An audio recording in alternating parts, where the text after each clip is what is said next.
Hi. Today we're going to make Jordan pasta. What is Jordan pasta, you might ask? Well, it was something that I made up with sweet Italian sausage, a dish, and Jordan came home and really loved it. And somebody said, what's it called? And I didn't have a name for it. So after all these years, we call it Jordan pasta. We are going to start with sweet Italian sausage. Big difference. Don't get the hot Italian sausage. Get the sweet Italian sausage. Tina is our photographer. Oh, and by the way, notice my lovely apron that Jordan and Alicia had made for me. It says Shirley, it says the cheating gourmet. I guess that's me. Okay, come and look because we're going to turn this on pretty high.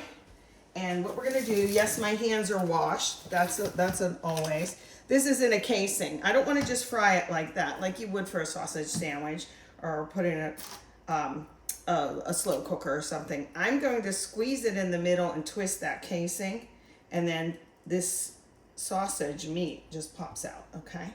So we're going to put that in the hot skillet when it gets going a little bit and just throw away the skins. So this should go pretty fast, okay? I'm going to get that out, and I'm going to crumble it up like it's ground meat. But the sweet really makes a difference. This is a really yummy pasta dish. And it's kind of like a vodka sauce that we're going to make. It doesn't have vodka in it. Most in a restaurant don't actually use the vodka, but it's delicious. I call it a rosa sauce. I've heard that years ago in a restaurant that I used to work at.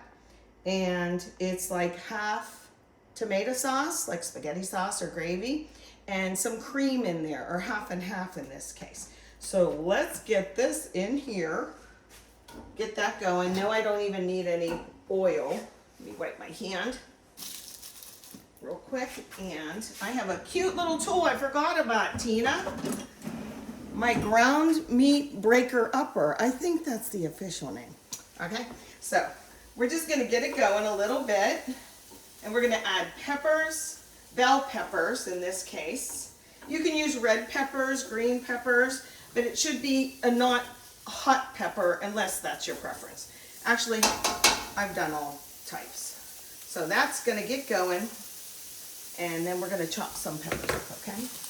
I need to wipe my hand because I'm just going to use this, okay? These aren't perfect videos. These are just guideline videos. Okay, so everybody knows what an onion is. This is the root and the blossom. I cut off the blossom first, and then I cut it in half. You can cut onions any old way you want. These are kind of old onions, but they'll work for this. I like to use my older ones first, okay? Get off there. See, that little root holds it together for you, so it's not all splayed all over the place. Then, I really believe this, God made onions with little lines that you can follow. Follow me on this. So I cut mine like this, right along those little lines, and the last couple, I just move my thumb out of the way. And then, you probably know how to do this, but I just take like maybe 2 cuts that way. And then when I cut, Tina, come around this way, so you run maybe this way. I use my finger as a guide. So, now look up at me. I'm cutting and I'm not looking. And the reason I'm not looking and won't cut myself is because I'm using that finger as a guide. Okay, now back to the onion. It can be a rough chop. Look at it. It doesn't have to be perfectly minced here. And I'm going to do the same thing with this one. Okay? Can I please explain also, oops, I'm making a mess. That you want to hold your knife. In this case, it's called a chef's knife. It's just a big old knife. You don't want to hold it on the spine. Some people will do this. You're in peril, trust me, if you do that. 3 fingers should go back, and then your thumb and that finger should hold like this. Okay? That's the correct way.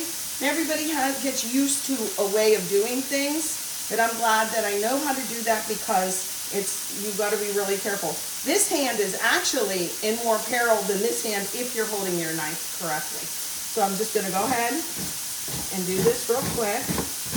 Again, it's just a rough chop. When I get towards that blossom, I don't waste anything. I just go around. Boom. There it is. Okay, let's get this in. We probably want to give that a stir. Here, let me see. Yeah, I'm going to just use this. So just get that going. I should probably break up the sweet sausage a little bit further. The fat that's in the sausage is going to help those onions to brown. And let's do a green pepper real quick. Okay, this is washed. You may have heard that green peppers sometimes have 4 bumps or 3 bumps, and one is sweeter than the other. One's male, female. No, one's male and female, but one's not going to be sweeter necessarily than the other one. You can cut your green pepper however you want. I cheat.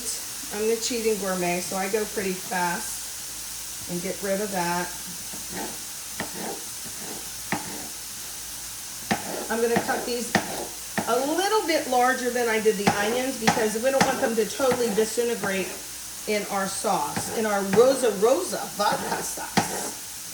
Okay? So again, nothing perfect. See how I'm doing that rolling? That's a rough chop right there.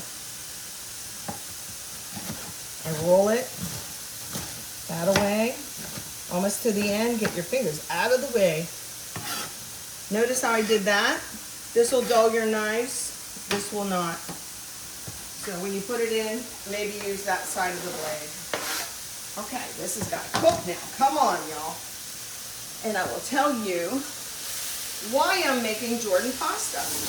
Because inevitably, I always have a little bit of sauce left over. Here's some leftover sauce. And I already made eggplant parm with the leftover sauce one time. So what else can I do with it a couple days later? And I have leftover pasta. Okay, I always make too much pasta on purpose. Accidentally on purpose, I call it. When this is browned, we're going to add a little bit of fresh garlic. If you don't have fresh garlic, you can use garlic powder or garlic from a jar. I'm just going to cut the ends off and pull that over. Many different ways to, quote, skin a cat, but that's how I do it, and it's good. Where's my garlic press? There it is. You can mince it up, but I can't bother. I just squeeze it right in. Not time yet. Let's turn that up a little bit more. Come on, cook. You don't want to put this garlic in too early, as you probably know it will scorch and turn brown, and you don't want that. So I put it in a little bit later, okay? And you have to make that face when you squeeze that garlic press, by the way. Did you see me do that? Watch. Ready? No, I mean, ready? Yeah, you have to make the face. It tastes the garlic. It makes the garlic taste so much better. We're getting there. Stir that up. I should have had it on this big boy burner. It's got BTUs galore. I like to clean up as I go. It really helps with things. And what else helps is having your trash can next to your cutting board. Put that in there. So again, we have sauce. We have half and half. We have cheese, your choice. I like a little Asiago or Romano, like that. When this all comes together, you will see it'll make a really nice, like a pink sauce. And then you put your pasta in and stir it around, and yum. It's really, really good. Okay? I just have to wait till that's brown. Tiny bit more. Let's see if we can crunch this up a little bit more, Tina. I didn't have one of these things for years, and I thought, what a waste of $7. Why would you want one of those? I love it. It really crunches it up good. Almost. Does that look finished to you? Sweet Italian sausage. Let's go. How much sauce? I don't know. I'm just going to put some in. As much as I have. And heat it through. This is kind of a thick marinara that I had made.